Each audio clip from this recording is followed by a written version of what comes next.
हरे कृष्णा। दोस्तों, आज हमारे समाज में जाति प्रथा एक कुप्रथा बन गई है, क्योंकि हम मनुष्यों ने जातियों को अपने अनुसार बांट दिया है और इसका सारा दोष हम हमारे शास्त्रों को देते हैं कि शास्त्रों ने जाति प्रथा को बनाया है।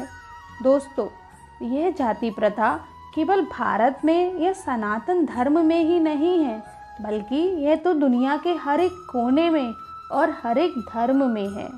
भगवान श्री कृष्ण ने श्रीमद् भगवद गीता के अध्याय 4 के श्लोक 13 में यह बताया है कि उन्होंने मानव समाज को गुण तथा कर्म के आधार पर 4 वर्णों में विभाजित किया है। वे हैं ब्राह्मण, क्षत्रिय, वैश्य तथा शूद्र। दोस्तों, यहाँ पर ध्यान देने वाली बात यह है कि भगवान ने गुणों तथा कर्मों के आधार पर यह विभाजन किया है, जन्म के आधार पर विभाजन नहीं किया है। अर्थात यदि कोई व्यक्ति ब्राह्मण कुल में जन्म लेता है तो यह आवश्यक नहीं है कि वह ब्राह्मण ही होगा। वह ब्राह्मण तभी होगा जब उसके अंदर ब्राह्मण के गुण होंगे। आज हमारे समाज में जाति प्रथा को लेकर बहुत अधिक लड़ाइयाँ हो रही हैं। इसका प्रमुख कारण है शास्त्रों का, श्रीमद् भगवद गीता का अध्ययन ना करना, ज्ञान की कमी होना।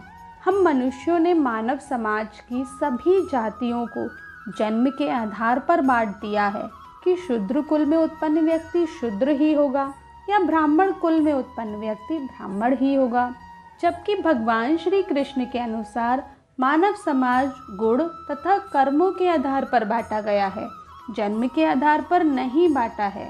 दोस्तों, अब हम यह समझेंगे कि भगवान ने श्रीमद् भगवद गीता में चारों वर्णों ब्राह्मण, क्षत्रिय, वैश्य तथा शूद्र के क्या क्या स्वाभाविक गुण तथा कर्म बताए हैं। दोस्तों, आप यह वीडियो एंड तक देखना और फिर ये खुद से डिसाइड करना कि आपके अंदर किसके गुण हैं। आप जन्म के आधार पर किसी भी जाति के हो, लेकिन आप गुणों तथा कर्मों के आधार पर यह डिसाइड करना कि आप ब्राह्मण हैं, क्षत्रिय हैं, वैश्य हैं या शूद्र हैं। भगवान श्री कृष्ण ने श्रीमद् भगवद गीता के अध्याय 18 के श्लोक 42, 43 तथा 44 में ब्राह्मण, क्षत्रिय, वैश्य तथा शूद्र के गुण बताए हैं। वे कहते हैं कि ब्राह्मणों में सत्व गुण की प्रधानता होती है।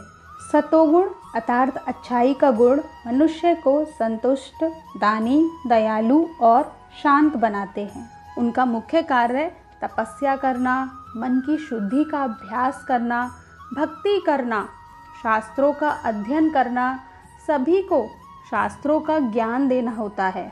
ब्राह्मणों में सहनशीलता, विनम्रता, शुद्धता होती है। वे बहुत साधारण होते हैं। भगवान ने क्षत्रियों के बारे में बताया है कि क्षत्रिय वे होते हैं जिनमें रजोगुण की प्रधानता तथा कुछ मात्रा में सत्वगुण भी होता है।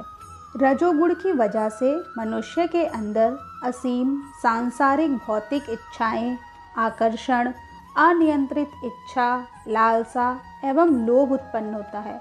रजोगुण की वजह से ही मनुष्य सकाम कर्म करता है। क्षत्रिय शूरवीर, शक्तिशाली, धैर्यवान, निडर होते हैं। क्षत्रिय दान देने में उदार होते हैं।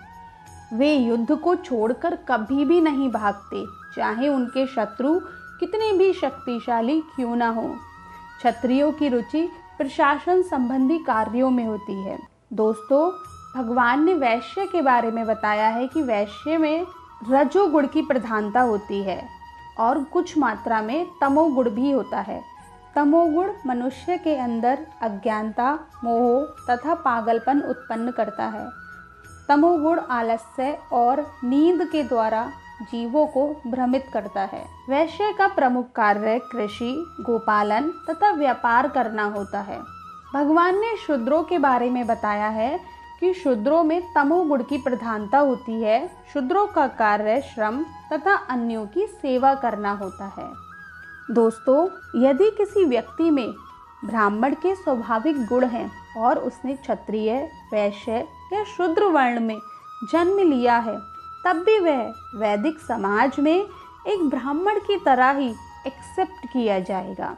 अब कुछ लोग यह भी कह सकते हैं कि जब भगवान श्री कृष्ण मनुष्य रूप में अवतरित हुए तो वो कौन थे? ब्राह्मण, क्षत्रिय, वैश्य या शूद्र, वो कौन थे? दोस्तों, भगवान ने अध्याय 4 के श्लोक 13 में यह भी बताया है, मानव समाज के इन 4 वर्णों की सृष्टि करने पर भी भगवान श्री कृष्ण इनमें से किसी भी वर्ण में नहीं आते हैं। ना वे ब्राह्मण हैं, ना वे क्षत्रिय हैं, ना वे वैश्य हैं और ना ही वह शूद्र हैं। दोस्तों, श्रीमद् भागवतम में यह भी बताया गया है कि कलयुग में सभी व्यक्ति शूद्र हैं।